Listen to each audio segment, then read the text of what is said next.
नमस्कार। हिंदी की पाठशाला में आप सभी का हार्दिक स्वागत है। आज के इस वीडियो में मैं आपके लिए कक्षा 10 जो कि एक खंड काव्य है जिसका कि नाम है कर्मवीर भरत। उस कर्मवीर भरत में जो खंड काव्य लक्ष्मी शंकर मिश्र निशंक द्वारा लिखा गया है उसमें कई बार खंड काव्य के आधार पर नायक भरत के चरित्र चित्रण का प्रश्न आता है। तो आज उनके चरित्र पर प्रकाश डालते हुए यह वीडियो है।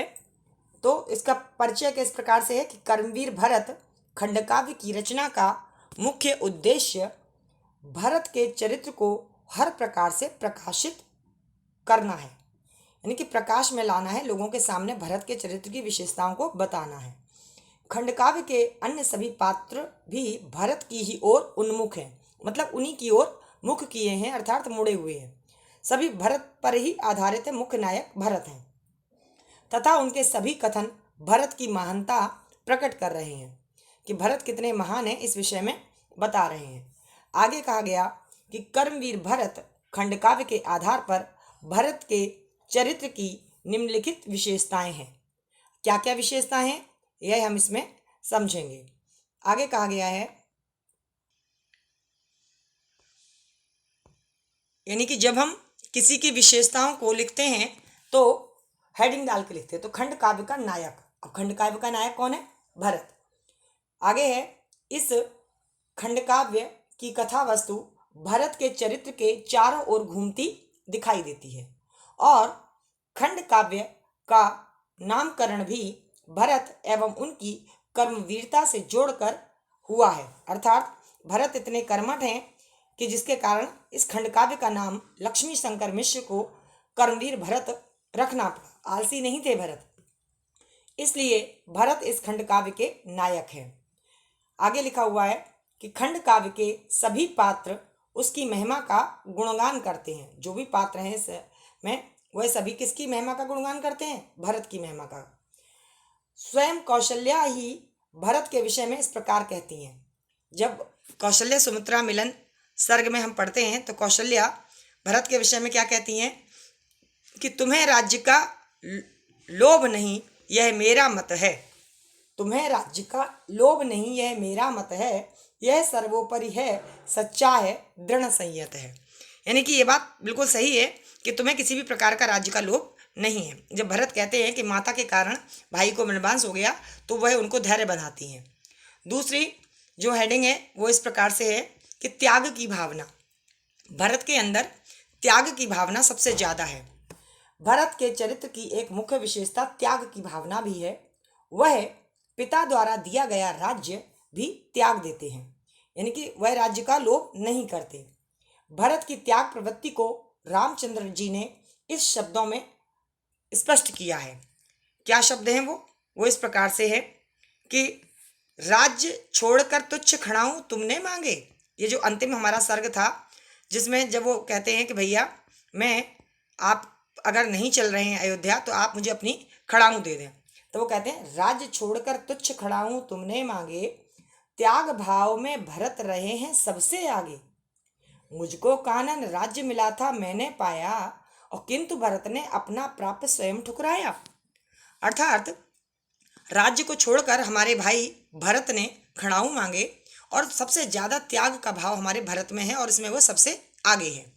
और मुझको कानन राज्य मिला, यानी मुझे जंगल का राज्य मिला था, मैंने उस राज्य को ग्रहण कर लिया और तुमको जो पूरा राज्य मिला तुमने उसको ठुकरा दिया। अर्थात त्याग की भावना भरत में नंबर 1 पर है। आगे है लोक लाज के प्रति सचेत। जो भरत हैं वह उन्हें सामाजिक भय भी रहता है, वो लोक लाज के प्रति सचेत हैं। तो वो कहते हैं कि भरत लोक लाज के प्रति पूर्ण सचेत हैं। उनका क्या कहना है कि लोग समाज हमसे क्या कहेगा अगर मैं ऐसा करूँगा। तो कहते हैं पर माँ क्या इतिहास क्षमा तुझको कर देगा। प्रश्न पूछते हैं अपनी माँ कैकेयी से कि माँ मुझे ये बताओ कि जो इतिहास है वो क्या आपको क्षमा कर देगा कि आपने भैया को वनगमन दे दिया था। और नहीं भरत का मत इसमें यह कौन कहेगा, यानी कि कोई भी ये मानेगा ही नहीं कि इसमें मेरी मत, मेरी राय, मेरी बुद्धि नहीं है। लोग तो यही समझेंगे कि भरत ने ही अपनी माँ से कहा होगा कि भैया को वनवास दे दो, और कोई मेरी इस बात को मानेगा नहीं। और आगे कहा स्वयं को दोषी मानता है। जो भरत है वह क्या करता है, वह अपने आप को दोषी मानता है। भरत हर प्रकार से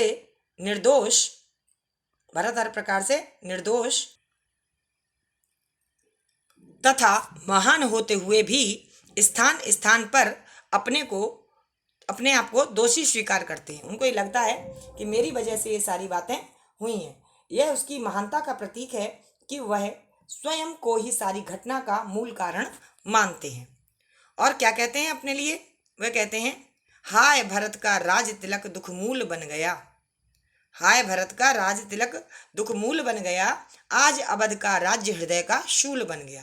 ये जो अवध है, अवध अयोध्या को कहते हैं, तो जो अवध का राज्य है वह हमारे लिए शूल बन गया, अर्थात कांटा बन गया। और ऐसा राज्य मैंने कभी चाहा नहीं था। ये राज तिलक ना हुआ, दुखों का मूल कारण, दुखों की जड़ बन गया। और अगली जो हेडिंग है वो इस प्रकार से, राम के प्रति अटूट भक्ति। यानी जो भरत हैं वह अपने भाई से अत्यधिक प्रेम करते हैं।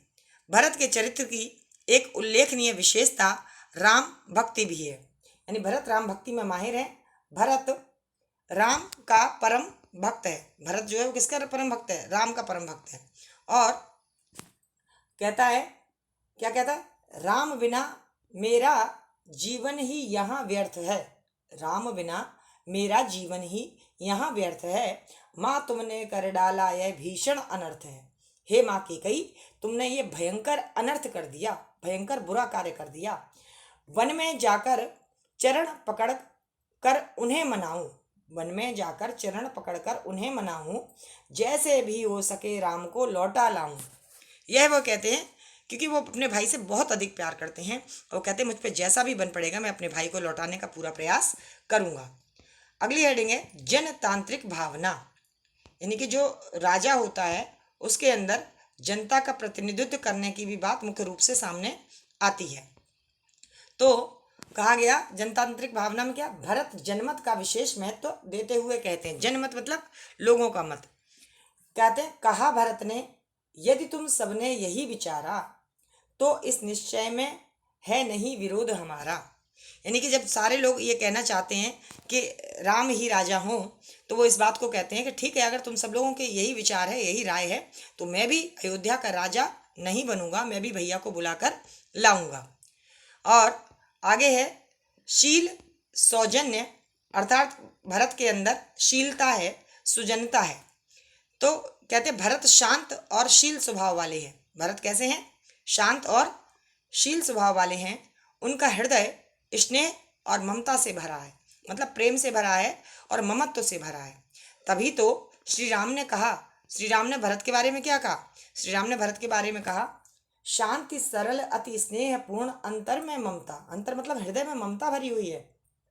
शांति रहते हो, सरल हो, स्नेहपूर्ण हो, अर्थात प्रेम से भरे हुए हो। भरतशील की देव न कर सकते हैं समता। अगर बात की जाए कि भरत कितने शीलवान हैं तो देवता भी अगर उसके आगे आ जाएं तो उनकी कोई समानता नहीं है। भरत का चरित्र अपने आप में सर्वोत्कृष्ट है। और आगे कहते हैं उपरोक्त विवरण से भरत के चरित्र की मुख्य विशेषताएं स्पष्ट हो जाती हैं। संक्षेप में कहा जा सकता है कि भरत का चरित्र हर प्रकार से महान है। वह स्नेहशील भाई हैं, न्यायप्रिय शासक है, त्याग उसके चरित्र का मुख्य गुण है। इन्हीं विशेषताओं के कारण भरत को खंड काव्य के नायक का पद प्राप्त हुआ है। तो बच्चों, ये थी भरत के चरित्र की विशेषताएं, जो कि खंड काव्य जिसका कि नाम है कर्मवीर भरत, उसके अंतर्गत इनके चरित्र की संपूर्ण विशेषताओं को इस वीडियो में बता दिया गया। आशा है आपको समझ में आया होगा। और क्योंकि पुस्तक में आपकी सिर्फ कहानी लिखी है, बहुत सारे कोटेशन नहीं दिए गए। जब भी हम कोटेशन के माध्यम से किसी के चरित्र चित्रण को लिखते हैं तो वहाँ नंबर अधिक मिलने की गुंजाइश रहती है। इनको हाईलाइट करके लिखेंगे तो बेहतर होगा। मिलेंगे अगले वीडियो में किसी नए टॉपिक के साथ। तब तक के लिए नमस्कार।